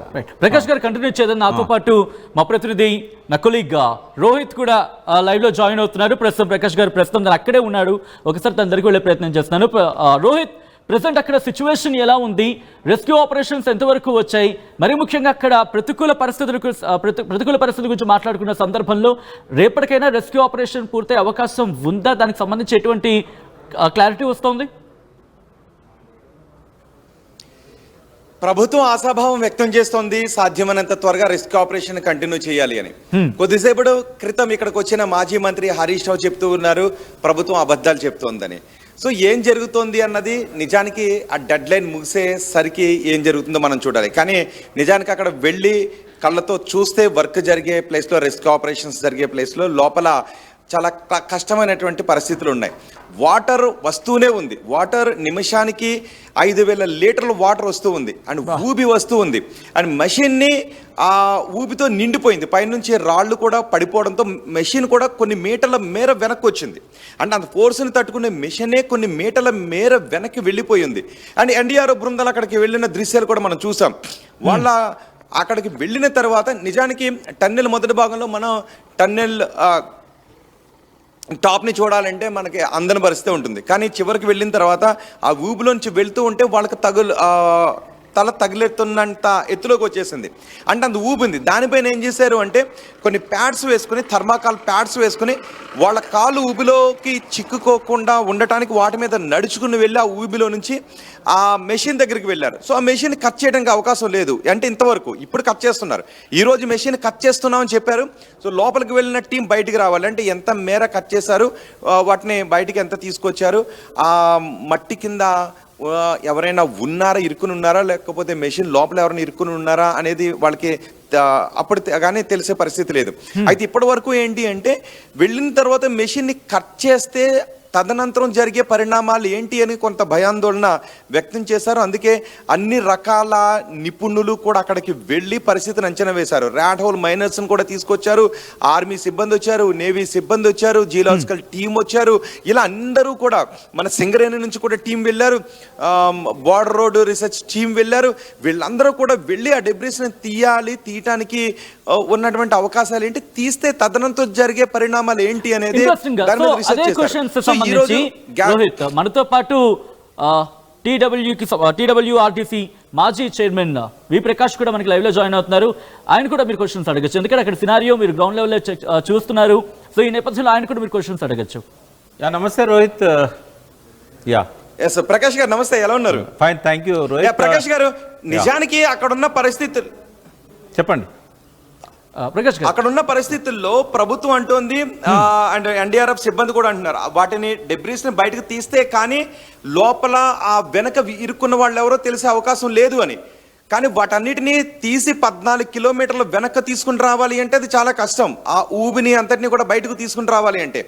అయితే ఇంతకుముందు కొన్ని సంచులు పట్టుకెళ్ళారు, కొన్ని బ్యాగ్స్, ఖాళీ బ్యాగ్స్ పట్టుకు వెళ్ళారు. సో వాటిలో ఆ మట్టిని నింపి వాటిని వెనక్కి పేర్చుకుంటూ వెళ్ళి ఆ మట్టి కింద అక్కడ ఎవరైనా ఇరుక్కున్నారేమో చూసే ప్రయత్నం కూడా జరుగుతుందని చెప్తున్నారు. సో లోపలికి వెళ్ళిన టీం అలా జరగడానికి అవకాశం ఉందా? అలా చేస్తే రెస్క్యూ ఆపరేషన్ త్వరగా కంప్లీట్ అయ్యే అవకాశం ఉంటుందంటారా? మీరు అక్కడే ఉన్నారు కాబట్టి 2 ప్రశ్నలకు నాకు సమాధానం కావాలి. ఒకటి, ఈ లోకో రైలు ఏదైతుందో అది ఎన్ని కిలోమీటర్ల వరకు పోగలుగుతుంది? ఎందుకంటే మిషన్ ఉన్నది 13.5 కిలోమీటర్ దగ్గర ఇంటేక్ పాయింట్ నుంచి. రెండవది, కన్వేయర్ బెల్ట్ అనేది పనిచేస్తుందా? ఎందుకంటే మన జూపల్లి కృష్ణారావు గారు, సిఈ గారు, అజయ్ కుమార్ గారు దాని మీదనే పోయారు. ఈ రెండింటికి కొంచెం మీరు ఆన్సర్ ఇవ్వగలుగుతారా? ఇటువైపు ఉన్నారు మనకి రోహిత్ గారు, చెప్పండి. ప్రకాష్ గారు కేవలం 12 కిలోమీటర్ల వరకు మాత్రమే ఆ లోకో ట్రైన్ వెళ్తూ ఉంది. సో అంతకుమించి ఆ ట్రైన్ వెళ్ళటానికి అవకాశం లేదు. 12.5 కిలోమీటర్లు మాత్రమే వెళ్తోంది. ఆ తర్వాత నుంచి అక్కడ నీళ్లున్నాయి, ఊబి ఉంది. 2 కన్వేయర్ బెల్ట్ పనిచేయటం లేదు. ఇప్పుడు కన్వేయర్ బెల్ట్ నే 2 రోజుల్లో దాన్ని రిపేర్ చేస్తాము, కన్వేయర్ బెల్ట్ పని చేసేలా చేస్తామని చెప్తున్నారు. సో కన్వేయర్ బెల్ట్ పని చేయకపోతే లోపల వాటిని బయటకు తీసుకొచ్చే అవకాశం లేదు. ఒక్కొక్క బండరాయి 1 టన్ను నుంచి 2 టన్నులు ఉన్నదని జూపల్లి కృష్ణారావు గారు మొదటి రోజే చెప్పారు. అయితే ఈ బండరాళ్ళు పడ్డ దగ్గర నుంచి 2 కిలోమీటర్ల వరకు దాదాపుగా కొట్టుకొచ్చాయి. అంటే ఎంత వరద ఉధృతి ఉంది అనేది మనకు అర్థమవుతా ఉంది. మీరు ఇందాక చెప్పారు 5,000 లీటర్లు వస్తున్నదని. అయితే ఒక 10 రోజుల క్రితం వరకు కూడా 8,000 లీటర్లు వచ్చేది. అక్కడ 8,000 లీటర్లు వస్తే ఇంజనీర్లు, అక్కడ ఉన్న సిబ్బంది. ప్రకాష్ గారు, అంటే 2 కిలోమీటర్ల మేర బండరాలు రాలేదు. 2 కిలోమీటర్ల మేర బండరాలు రాలేదు. ఎన్డీఆర్ఎఫ్ సిబ్బంది చివరి మీటర్ వరకు, అంటే ఇంచుమించు ఒక 5-6 మీటర్ల దూరం వరకు కూడా మేము వెళ్ళగలిగాము అని చెప్తున్నారు. అంటే మెషిన్ ఉన్న ప్రదేశం వరకు ఎన్డీఆర్ఎఫ్ సిబ్బంది వెళ్ళారు. ఆ ముందు మాత్రమే కొన్ని మీటర్ల మేర ఊబి ఉంది. అంటే ఒక 600 మీటర్ల నుంచి కొంచెం విపత్కర పరిస్థితులు ఉన్నాయి. ఈ బండరాలన్నీ తీసుకురావాలి బయటికి. అదొక కన్వేయర్ బెల్ట్ ఉంటే ఈజీ అవుతుంది, లేకుంటే కష్టం అవుతుంది. రెండవది ఏంటంటే ఇప్పుడు అలా చిక్కుకున్న వాళ్ళ పరిస్థితి, అంటే నిజానికి పెద్ద పెద్ద బండరాళ్ళు ఉంటే వాటి సైజ్ ఎక్కువగా ఉంటే మళ్ళీ ఆ పెద్ద పెద్ద బండరాలను కూడా కన్వేయర్ బెల్ట్ మీద తీసుకుని రావడం కష్టం. మరి చిన్న రాళ్ళు, విజువల్స్ లో క్రష్ చేసిన రాళ్ళు ఉంటే మాత్రమే విజువల్స్ లో చూపెట్టేది చూస్తే అది ఈజీగా 1 టన్నో లేకుంటే 1/2 టన్నో ఉంటుంది. అంత పెద్దవి ఉన్నాయి. బహుశా బురద కూడా దాని మీద ఉండి ఉంటుంది. బట్ ఒక్కటి చెప్పండి రోహిత్, ఇప్పుడు అది 130 మీటర్లు ఉంది. ఏది టీబీఎం సైజు, టీబీఎం పొడుగు 130 మీటర్లు ఉంది. అంటే వీళ్ళు వెనకాల కట్ చేసుకుంటూ పోతే సపోజ్ ఇప్పుడు ఈ చిక్కుకున్న వాళ్ళు కొంచెం లోపల ఎక్కడైనా వాళ్ళు ప్రాణరక్షణ కోసం లోపలికి వెళ్ళి ఉంటే మరి ఇది కట్ చేయకుండా సైడ్ నుంచి పోవడానికి ఉండదు. సైడ్ నుంచి పోలేము మనం, ఎందుకంటే నిండుగా ఉంటుంది అది. కాబట్టి అది కట్ చేసుకుంటూ పోతే 130 మీటర్లు అంటే కనీసం ఒక 50-60 మీటర్లు కట్ చేయకపోతే అక్కడికి పోయి వాళ్ళను కనీసం బాడీస్నైనా బతికుండే అవకాశం అయితే నా దృష్టిలో లేదు. ఎందుకంటే ఆక్సిజన్ అనేది అందదు, వాటర్ అందదు. ఈ డక్ట్ ఏదైతే ఉందో ఆక్సిజన్ డక్ట్ ఎప్పుడో పాడైపోయి ఉంటుంది రాళ్ళ వల్ల. కాబట్టి ఇన్ని సమస్యలను అధిగమించి వాళ్ళు నా దృష్టిలో అయితే ఒక వారం రోజుల దాకా కూడా పోలేకపోవచ్చు అని నేను అనుకుంటున్నాను Rohit. Adding to this Rohit, ఒక్కసారి మీరు అన్నట్టు ఆక్సిజన్ కి సంబంధించి ప్రకాష్ గారు ఒక ఆక్సిజన్ సిచ్యువేషన్ ఏంటి అక్కడ? ప్రకాష్ గారు ఒక నిమిషం. యా, ఓకే, ఆక్సిజన్ అంటే చివరిలో మాత్రమే కొన్ని మీటర్స్ మేర ఆక్సిజన్ ప్రాబ్లం ఉంది. ఎవరైతే మొన్న జోపల్లి కృష్ణారావు అందరూ కూడా వెళ్ళారు, ఆ చివరిలో కొంచెం ఆక్సిజన్ ఆ బ్లోయర్ ఏదైతే ఒక పెద్ద బ్లోయర్ లాంటిది మనం ఇక్కడ నుంచి పంప్ చేస్తుంటామో అది చివరిలో దెబ్బతింది కాబట్టి అక్కడ ఆక్సిజన్ కొంచెం ఆక్సిజన్ ఇబ్బంది ఉంది. ఎన్డీఆర్ఎఫ్ సిబ్బంది వెళ్ళిన ప్లేస్ లో ఆ ఆక్సిజన్ ఇబ్బంది ఉంది, కానీ అందరూ కూడా ఎన్డీఆర్ఎఫ్ సిబ్బంది వెళ్ళిన ప్లేస్ వరకు ఎవరు వెళ్ళలేదు. చివరి వరకు వెళ్ళింది మాత్రం ఎన్డీఆర్ఎఫ్ సిబ్బంది మాత్రం వెళ్ళగలిగారు. అండ్ ప్రకాష్ గారు, ఇప్పుడు అక్కడ ఫస్ట్ ఉన్నటువంటి టాస్క్ ఏంటి అంటే బురదను తీసి ఆ బురద మట్టిని తీసి పక్కకు తొలగించాలి. సో దాన్ని 14 కిలోమీటర్ల మేర తవ్వుకుని వెళ్ళారు కాబట్టి ఆ బురదనంతా కన్వేయర్ బెల్ట్ మీద బయటకు తీసుకుని రావాల్సిన అవసరం లేదు. ఒకవేళ బురదని కొంచెం వెనక్కి నెట్టుకుంటూ కూడా వెళ్ళొచ్చు, అంటే ఇంకో 600 మీటర్లు వెనక్కి బురదని నెట్టుకుని వెళ్ళినా కూడా రెస్క్యూ సిబ్బంది ముందుకు వెళ్ళడానికి అవకాశం ఉంటుంది. బురదని కేవలం ఆ ఇన్లెట్ అవుట్లెట్ ఏదైతే ఉందో మెయిన్ ద్వారం నుంచి బయటకు తీసుకుని రానవసరం లేకుండానే కొన్ని మీటర్ల మేర బురదని వెనక్కి తీసుకొచ్చిన ఎన్డీఆర్ఎఫ్ సిబ్బంది ఆ మెషిన్లోకి వెళ్ళొచ్చు, రైట్? ఎస్. అయితే వాళ్ళ లక్ష్యం ఏంది? ఇప్పుడు వాళ్ళు ఒకవేళ అంటే ప్రభుత్వం ప్రకటించలేదు కాబట్టి వాళ్ళని బయటికి తీసుకురావడమే కదా, ఒకవేళ బతికి ఉన్నా చనిపోయినా వాళ్ళని బయటికి తీసుకురావడం కోసమే కదా ఈ ఎక్సర్సైజ్ అంతా కూడా. అప్పుడే మళ్ళీ అది రిపేర్ కాదు, ఫస్ట్ ప్రయత్నం బయటికి తీసుకురావడమే ఏకైక ప్రయత్నం ఇప్పుడు. ఎందుకంటే ఆ మిషన్ డిస్మాంటిల్ చేసి బయటికి తీయకుండా కొత్త మిషన్ పంపకుండా మళ్ళీ దాన్ని వరద ఎక్కడి నుంచి వస్తున్నదో దాన్ని క్యూర్ చేయడం అనేది సాధ్యం కాదు. కాబట్టి ఇప్పుడున్న ఒకే ఒక్క లక్ష్యం ఏంటంటే ఆ 8 మందిని బయటికి తీసుకురావడం. అది మీ దృష్టిలో ఎన్ని రోజులు పట్టొచ్చు? మంత్రులు చెప్తారు, మీరు ఎన్ని రోజులు పట్టొచ్చు అనుకుంటున్నారు ఎన్డీఆర్ఎఫ్ వాళ్ళు ఇచ్చిన దీని ప్రకారంగా? నిజానికి అది మీకు దానిపైన ఎక్స్పీరియన్స్ ఉంది కాబట్టి ఆ డిపార్ట్మెంట్ పైన ఖచ్చితంగా మీరు ఎక్స్పర్ట్స్ తో మాట్లాడి ఉంటారు, అండ్ ఎక్స్పర్ట్స్ మాత్రమే దీనికి సమాధానం చెప్పగలుగుతారు. కానీ ఒకవేళ అవుట్లైన్ లో మనం వాళ్ళు చెప్పిన దాన్ని మనం కూడా అంచనా వేస్తే ఖచ్చితంగా మరికొన్ని రోజులు పట్టే అవకాశమే ఉంటుంది. ఎందుకంటే 130 మీటర్లు ఉంది. నాకు కొన్ని డౌట్స్ వచ్చాయి. 130 మీటర్లు ఉన్న మెషిన్ని కట్ చేసినప్పుడు అక్కడ ఆల్రెడీ ఆక్సిజన్ కొరత ఉంది. ఆ కట్ చేసినప్పుడు వచ్చేటటువంటి పొగ ఇవన్నీ కూడా అక్కడ మళ్ళీ ఏదైనా కొంత ఇబ్బంది ఆటంకాన్ని కలగజేస్తే గ్యాస్ కట్టర్స్ పట్టుకు వెళ్ళారు. సో దాని ద్వారా ఏదైనా ఇబ్బంది కలగజేసే అవకాశం ఉంటుందా? అండ్ ఆ పార్ట్స్ని కట్ చేసిన తర్వాత మళ్ళీ గుట్టల కింద వెనక్కి పేర్చుకుంటూ వెళ్ళాలి, మళ్ళీ మట్టిని తీయాలి, మట్టిని తీసుకొని మళ్ళీ కొన్ని మీటర్ల మేర, అంటే మీరు ఇక్కడ నుంచి 1 మీటర్ ముందుకు వెళ్ళాలి అంటే ఆ మీటర్ మట్టిని కానీ అక్కడ ఉన్న డెబ్రీస్ని కానీ వెనక్కి ఇంకొక మీటర్ ఖాళీ చేసుకుని ముందుకు వెళ్ళాలి. సో అది ఖచ్చితంగా కొన్ని రోజుల సమయం పట్టే అవకాశం ఉంటుందని అనిపిస్తుంది. కానీ ఎక్స్పర్ట్స్ కంటే నేను ఎక్కువగా చెప్పలేను కాబట్టి ఎక్స్పర్ట్స్ అంటున్నట్టు నిజంగా రేపు సాయంత్రానికి వాళ్ళని బయటికి తీసుకొస్తే అంతకంటే కావాల్సింది లేదు. కానీ అక్కడ పరిణామాలు పరిస్థితులు చూస్తుంటే అది అంత ఈజీగా అనిపించట్లేదు. ఎస్, వాళ్ళు చేసే ప్రయత్నాన్ని మనం తప్పకుండా అభినందించాలి. అటువంటి రిస్కీ సిచ్యువేషన్లో కూడా ఎన్డీఆర్ఎఫ్ వాళ్ళు, మన స్టేట్ డిజాస్టర్ రెస్పాన్స్ ఫోర్స్ కూడా పోయింది. బట్ ఒక్కటే ఇక్కడ ఏంటంటే వాళ్ళు చెప్పినట్టు 2 రోజులు కాదు, కనీసం నాకు తెలిసి ఒక వారం 10 రోజులు పడుతుంది. నాకు డౌట్ వస్తుంది, ఒకసారి రోహిత్ దగ్గరికి వెళ్ళే ప్రయత్నం చేస్తున్నాను. రోహిత్, మీరు అన్నట్టుగా రేపటి అంటే ఎక్స్పర్ట్స్ చెప్తున్న మాట ప్రకారం చూసుకుంటే ఇంకొక 1 రోజులు పట్టచ్చు అంటున్నారు. బట్ అఫీషియల్ స్టేట్మెంట్ చూసుకుంటే రేపటికల్లా పూర్తి అవకాశాలు అంటే బురదలో కనుక బాడీస్ ఉన్నాయి అనుకోండి, వారు అన్నట్టు ఈ థర్మోకోల్ వేసుకొని పోతున్నారు కదా, వాటర్ ఉంది కాబట్టి కింద కనుక బురదలో చిక్కుకుంటే రేపు సాయంత్రం లోపల కొన్ని తీసుకురావడానికి వీలవుతుంది. బట్ మిషన్ లో ఉంటే మాత్రం వారం 10 రోజులు పట్టవచ్చు. ఓకే, అంటే దీనికోసం ఏమైనా ప్రత్యేక బృందాన్ని ఇంకా ప్రత్యేక బృందాన్ని కావచ్చు, లేకపోతే మరికొంత బలగాలను ఏమైనా దింపే అవకాశం ఉందా? దానికి సంబంధించిన చర్చ జరుగుతుందా? అంటే మన దగ్గర ఉన్న ఎక్స్పర్ట్స్ సరిపోతారు, ఇప్పుడున్న ఎక్స్పర్ట్స్ సరిపోతారు అని చెప్తున్నారు. అది నిజానికి 14 కిలోమీటర్ల దూరంలో ఉన్న టన్నెల్ కాబట్టి ఇప్పుడు ప్రకాష్ గారు చెప్పినట్టు అక్కడే బయట ఉన్న బురదలోనే వాళ్ళు ఎవరైనా ఉంటే తీసుకుని రావటం కొన్ని గంటల్లో చేయడానికి అవకాశం ఉంటుంది. కానీ ఆ మెషిన్ ఏదైతే ఉందో,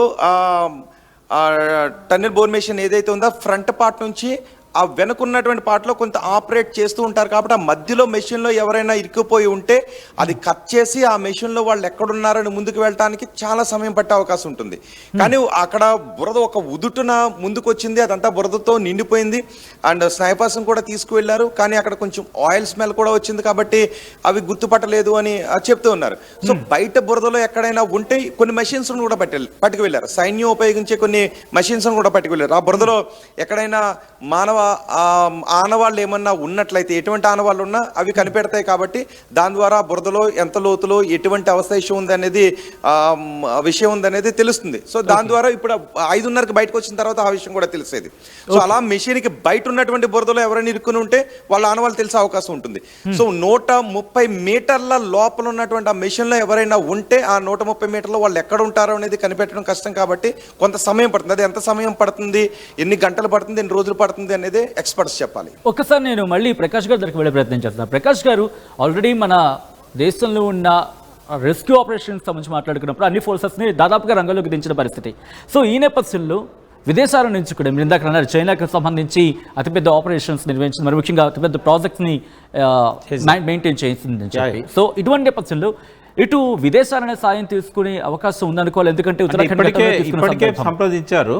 ఇప్పుడు ఈ రాబిన్సన్ కంపెనీ వాళ్ళే ఈ ఆపరేషన్ చేస్తున్నారు. అంటే టన్నెల్ బోర్ మిషన్ తయారు చేసిన వాళ్ళే ఆ బోర్ హోల్ కూడా వాళ్ళే కొడుతున్నారు. జయప్రకాష్ అసోసియేట్స్కి ఏజెన్సీ తప్ప వాళ్ళ ఇన్వాల్వ్మెంట్ లేదు. కాబట్టి వాళ్ళకి 200 సంవత్సరాల ఎక్స్పీరియన్స్ ఉన్నది. ఎప్పుడు లండన్లో 1825, ఇవాళ 2025, 200 ఇయర్స్ కింద థేమ్స్ రివర్ ఉంది కదా, దాని కింద రైల్వే మార్గాలను టన్నెల్స్ ద్వారా వేసిన చరిత్ర రాబిన్సన్ కంపెనీది. ఇది టెక్నాలజీ తయారు చేసింది కూడా వాళ్ళే. 1800లో తయారు చేశారు, 220 సంవత్సరాల కింద. కాబట్టి ఒక సుదీర్ఘ కాల చరిత్ర ఉన్న కంపెనీ. తర్వాత జయప్రకాష్ అసోసియేట్స్ భారతదేశంలో టన్నెల్స్ నిర్మాణంలో వాళ్ళు ఛాంపియన్స్. తర్వాత నెక్స్ట్ మెగా వాళ్ళు ఇక్కడ వెలిగొండ టన్నెల్స్ వాళ్ళే తవ్వారు. బట్ ఇక్కడ దీని గురించి మాట్లాడుకున్న సందర్భంలో అంటే ఈ రెస్క్యూ ఆపరేషన్స్ చూస్తూ ఉంటే విదేశాల నుంచి ఇంకా ఏవైనా ఎక్స్పర్ట్స్ని పిలవాల్సిన సిచ్యువేషన్ కనిపిస్తుంది. డైరెక్ట్గా బహుశా రాబిన్సన్కి సంబంధించి ఆల్రెడీ ఎక్స్పర్టైజ్ కాబట్టి, బట్ కొన్ని ఇండివిజువల్స్ టైంలో కొంతమందికి సంబంధించి ఆ ఎక్స్పర్టైజెస్ మనకి చూస్తూ ఉంటాం. వాళ్ళు ఇవ్వగలిగే అవకాశం ఏంటంటే నెక్స్ట్ ఇటువంటి ప్రమాదాలు రాకుండా ఏం చేయాలో చెప్పగలుగుతారు, జాగ్రత్తలు చెప్పగలుగుతారు, ప్రమాదాలను అంచనా వేయడం ఎట్లా చెప్పగలుగుతారు. కానీ ఇది కట్ చేసి బురదను తీసేసి తీసుకురావడానికి ఇంతకంటే ఎక్స్పర్ట్స్ అక్కర్లేదు. ఎందుకంటే సింగరేణిలో రోజు జరిగేది అది. 120 మంది సింగరేణి వాళ్ళు ఉన్నారు, మొత్తం 600 మంది ఎక్స్పర్ట్స్ ఉన్నారు ఇప్పుడు అక్కడ. ఇటువంటి వాటిల్లో ఆరితేరిన వాళ్ళు నేవీలో కానీ, ఆర్మీలో కానీ, నేషనల్ డిజాస్టర్ రెస్పాన్సివ్ ఫోర్స్ కానీ, స్టేట్ డిజాస్టర్ రెస్పాన్సివ్ ఫోర్స్ కానీ, సింగరేణి కానీ 600 మంది ఉన్నారు. ఇంకా ఇంతకంటే చేయగలిగింది ఏం లేదు. ఈ వీలైనంత తొందరగా కట్ చేసుకుంటూ వెళ్ళిపోవడమే. ఓకే, ఇంకా ఎక్స్పర్ట్ ఇచ్చే అడ్వైజ్ ఏముండదు. ఇంకా ఆల్టర్నేటివ్స్ ఏమీ లేవు ఇప్పుడైతే ఏమీ లేవు. సో మీరు అన్నిటికీ ఇందాక ప్రాజెక్ట్కి సంబంధించి దాదాపుగా తను కూడా చూపించినప్పుడు ఆ పైన టచ్ అవుతోంది. సో ఆ స్థాయిలో పైన టచ్ అవుతుంది అంటే 10 మీటర్లు ఎత్తు ఉంటుంది. అది మనిషి హైట్ ఎంత ఉంటుంది, 1.7 అట్లా ఉంటారు. అంటే ఎంత మేరకు బురద, మొత్తం రాళ్ళు బురద, అక్కడ పోలేం కదా, వాటర్ కూడా వంగిండి ఆయన, నిలబడలేని పరిస్థితి. అంటే దాదాపుగా 7 మీటర్లు ఉంటాయండి. అది 7-8 మీటర్ల మట్టి, రాళ్ళు ఇవన్నీ పేరుకొని పోయినాయి. అంటే ఒక గుట్ట మొత్తం కూలింది అందులోకి. పైన ఒక గుట్ట మొత్తము వాటర్ తోనే, ఆ ఫోర్స్ తోనే వచ్చింది. అంటే వాళ్ళు ఉన్న దగ్గర ఇంకా పెద్ద వరద వస్తుంది చూసారా. అంటే దాదాపు రోజుకు అంటే ఒక 5000 లీటర్స్ దాకా దాదాపు అక్కడ ఉంది అని అంటున్నారు. అయితే అంత వస్తున్నప్పుడు లోపలికి వెళ్ళడం కూడా కష్టమవుతుంది. ఒక నీళ్లే రావు, నీళ్లతో పాటు పైనుంచి మట్టి వస్తూ ఉంటుంది, బురద కంటిన్యూ అవుతూ ఉంటుంది.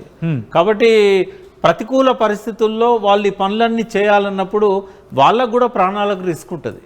కాబట్టి ఇవన్నీ తట్టుకొని వాళ్ళని బయటికి తీసుకురావాలంటే ఇట్ టేక్స్ టైం అండి. షూర్. ఆ రాళ్ళ కింద కూడా శవాలు ఉండే అవకాశం ఉంటుంది. ఓకే, వాళ్ళ మీద కూడా రాళ్ళు కూలినాయి కదా. ఇప్పుడు దాదాపు 5-6 మీటర్ల హైట్ రాళ్ళు ఉన్నాయి. 5-6 మీటర్ల హైట్ రాళ్ళు ఉన్నప్పుడు 5-6 మీటర్లలో కూడా బాడీస్ ఉండొచ్చు కదా, పాసిబిలిటీ ఉంది కదా. కొంతమంది రన్నింగ్ చేస్తుంటే వెనకాల తరుముతూ వాటర్ వచ్చింది కదా, అట్లా వాళ్ళు కూడా పారిపోవడానికి ప్రయత్నం చేస్తూ ఆ బండల్లో ఇరుక్కపోయి ఉండొచ్చు కదా, ఆ కింద రాళ్ళల్లో పడిపోయి ఉండొచ్చు కదా. కాబట్టి అదంతా తీస్తే తప్ప ఆఖరి పర్సన్ బయటికి రాలేడు. రైట్. ఆ రెస్క్యూ ఆపరేషన్ సంబంధించి విజువల్స్ చూస్తున్నాం, ఎంత కష్టతరంగా వెళ్తున్నాం. బహుశా థర్మోకోల్ షీట్ కి సంబంధించి, ఎందుకంటే అదిగో వాళ్ళు కర్ర పెడుతుంటే మీరు చూడొచ్చు, పూర్తిగా వెళ్ళిపోతుంది ఆ కర్ర. కేవలం థర్మోకోల్ షీట్ ఆ బేస్, అది కూడా పూర్తిగా థర్మోకోల్ షీట్ కి సంబంధించి చాలా జాగ్రత్తగా వాళ్ళు అడుగులు వేసుకుంటూ వెళ్తున్నారు. అంటే ఎంత రిస్క్ గా ఉందో అక్కడ పరిస్థితి మనకి అర్థమవుతోంది. ఒక్క షీట్ నుంచి ఇంకో షీట్ లోకి వాళ్ళు వెళ్తున్న క్రమంలో తాడు పట్టుకుని తాడు సాయంతో అక్కడ అదిగో మీరు చూస్తే ఒక షీట్ మళ్ళీ తీసిన తర్వాత ముందుకు వేసుకుంటున్నారు. సో ఇలా ఒకరిద్దరు మాత్రమే వెళ్ళగలిగిన పరిస్థితి మనకు అనిపిస్తోంది. సో ఇటువంటి సినారియోలో రెస్క్యూ ఆపరేషన్స్ ఎన్ని రోజులు పట్టే అవకాశం ఉంది? ఎందుకంటే పరిస్థితి మనకి ఆ వెళ్తున్న క్రమంలో ప్రతిదీ అక్కడ ప్రతికూలంగానే అక్కడ కనిపిస్తోంది, అడుగుకు అడుగు కూడా. చాలా కష్టం అండి. ఆ మంత్రులు మామూలుగా హోప్ కోసం చెప్తారు, కుటుంబ సభ్యులు అక్కడ ఉన్నారు కాబట్టి వాళ్ళ కోసం చెప్తారు. రెస్క్యూ ఆపరేషన్స్ కూడా జరుగుతున్న ఇది చాలా దగ్గరలో ఉన్నదండి. ఎక్కడైతే టన్నెల్ బోర్ మిషన్ ఉందో అక్కడికి దగ్గరలో ఉన్న విజువల్ అది. ఇందాక వాళ్ళు పోయేదేమో కొంచెం దూరంగా ఉన్న విజువల్. ఇప్పుడు అక్కడ నిలబడే ప్లేస్ కూడా లేదు అంటే 10 మీటర్స్ అండి అది. ఆ రూఫ్ ఏదైతే ఉన్నదో 10 మీటర్స్ లో ఉంటుంది. అంటే వీళ్ళు నిలబడలేని పరిస్థితి ఉందంటే 8 మీటర్స్ వరకు కూడా దాదాపుగా రాళ్ళు తర్వాత బురద కొట్టుకొని వచ్చింది అక్కడ నుంచి. కన్వే బెల్ట్ కూడా లేదు, వాటిని మళ్ళీ వెనక్కి తీసుకువెళ్ళడానికి చాలా టైం పడుతుంది. మనం ఏం చేయలేని పరిస్థితి సచిన్ గారు. రైట్. సో కంక్లూజన్గా బహుశా ఇది రిపీటెడ్ క్వశ్చన్ అవ్వచ్చు. It takes time. How long? ఇవన్నీ తీసేయడానికి మీరన్న ఎక్స్పర్టైజ్ ఇక్కడ అవసరం. అదే తొందరగా ఇవన్నీ ఖాళీ చేయడానికి ఏమేమి అవకాశాలు ఉన్నాయి. ఆర్మీ దగ్గర, నేవీ దగ్గర దీనికి సొల్యూషన్ ఉంటుంది. ఎందుకంటే చాలాసార్లు ప్రమాదాలు జరిగినప్పుడు వాళ్ళు సేవ్ చేస్తుంటారు. కొండ చర్యలు విరిగిపడ్డప్పుడు ఇట్లాంటి టైంలో రోడ్లను క్లీన్ చేయడము, మంచును క్లీన్ చేయడము, వాళ్ళు ఏమన్నా టెక్నాలజీ చెప్తే ఇప్పుడు బురదనంతా కూడా వాక్యూమ్ పంపు ద్వారా ఏమైనా లాగలుగుతారా? అట్లా అది చూసుకుంటే అక్కడ దాదాపు 14 కిలోమీటర్ల దూరంలో ఉంది. కనీసం కన్వేయర్ బెల్ట్ కూడా ఇప్పుడు ఇంకా దాన్ని మనం రీబిల్డ్ చేయలేకపోయిన సిచ్యువేషన్ ఇంతవరకు కూడా. అంటే ఇప్పుడు లోకో ట్రైన్ కొంత దూరం పోగలుగుతుంది కదా, 11-10 దాకా పోతుంది. వెళ్తుంది. ఆ 1.5 కిలోమీటర్ ఏదైనా ఏర్పాటు చేస్తే ఆ ట్రైన్ లోపలనే మెటీరియల్ అంతా బయటికి తీసుకురావచ్చు. అట్లా కూడా అవకాశం. సో మనకున్న ఆప్షన్ దాదాపుగా అదొక్కడే కనిపిస్తుంది. కానీ దురదృష్టకరం అండి, ఇది ఒక ప్రకృతి వైపరీత్యం. Right. Thank you so much Prakash గారు, ఆర్టీవీ స్టూడియోకి వచ్చి దీనికి సంబంధించి పూర్తిగా ఎక్స్ప్లెనేషన్ చేసే ప్రయత్నం చేయడానికి, విశ్లేషణాత్మకంగా చెప్పే ప్రయత్నం చేస్తుంది. మొత్తంగా అయితే మాత్రం ఈ ఘటనకు సంబంధించి ఒకటే చెప్పడం జరుగుతోంది, ఎక్స్పర్ట్స్ మాత్రం ఒకటే చెప్పడం జరుగుతోంది. ఈ ఘటన అంత త్వరగా వాళ్ళని బహుశా ప్రాణాలతో ఉండే అవకాశం లేదంటూ చెప్తున్నారు. బట్ హోప్స్ అయితే మాత్రం పెట్టుకుంటున్నారు. వాళ్ళ ప్రాణాలతో తిరిగి రావాలని కోరుకుందాం. ఎందుకంటే ఉత్తరాఖండ్ ఘటన కూడా చాలా చూసాం, హోప్స్ వదిలేసుకున్నాం. కానీ ఆ నమ్మకమే వాళ్ళకు ఊపిరి పోస్తుందేమో, వాళ్ళని బతికించిందేమో. కానీ ఇక్కడ మాత్రం ఎక్కడ కూడా ఆశలు కనిపించట్లేదు. బట్ చెప్పలేం, ఒకవేళ అదృష్టం అనే పదం కనుక ఎక్కడైనా వినిపిస్తే ఆ టన్నెల్లో అప్పుడు వాళ్ళకి బతికే అవకాశాలు ఉంటాయంటూ తెలుస్తుంది. బట్ ఆక్సిజన్కి సంబంధించి మాట ప్రస్తావిస్తున్న సందర్భంలో ఉండకపోవచ్చు అనే మాట కూడా వినిపిస్తుంది. సో చూద్దాం, ఆపరేషన్స్ రేపటికల్లా కొలుకొచ్చే అవకాశం ఉంటుందంటే మాత్రం విశ్లేషణాత్మకంగా చూస్తే అవకాశాలు కనిపించట్లేదు. బట్ హూ నోస్, ఏమైనా మిరాకిల్ లాంటిది ఏమైనా జరిగితే తప్ప అక్కడ ఆపరేషన్స్లో ప్రకాష్ గారు అన్నట్టుగా ఎక్కడా డెవలప్మెంట్ సంబంధించి కనిపించట్లేదు. మీకేమనిపిస్తోంది ఈ ఘటన మీద అనేది కామెంట్ బాక్స్లో మెన్షన్ చేయండి. వన్స్ అగైన్ ప్రకాష్ గారు, thank you so much RTV స్టూడియోకి వచ్చి దీనికి సంబంధించి విశ్లేషణాత్మకంగా చెప్పబడింది చేసినందుకు. సో ఇది టన్నెల్లో నరకానికి సంబంధించి కేవలం ఆ యనమండుగురే కాదు, ఇప్పుడు 600 మంది ఆ యనమండుగురు కోసం కష్టపడుతున్నారు. చెమట ఓర్చడం కాదు, ఊపిరిని వాళ్ళు ధారపోస్తున్నారు. ఎందుకంటే అక్కడ అలా ఉంది పరిస్థితి. మీకేమనిపిస్తుంది కామెంట్ చేయండి. మరిన్ని వీడియోస్ కోసం ఛానల్ని సబ్స్క్రైబ్ చేయండి. లేటెస్ట్ అప్డేట్స్ కోసం వాట్సాప్ ఛానల్ని ఫాలో చేయండి. అండ్ లింక్ డిస్క్రిప్షన్లో ఉంది.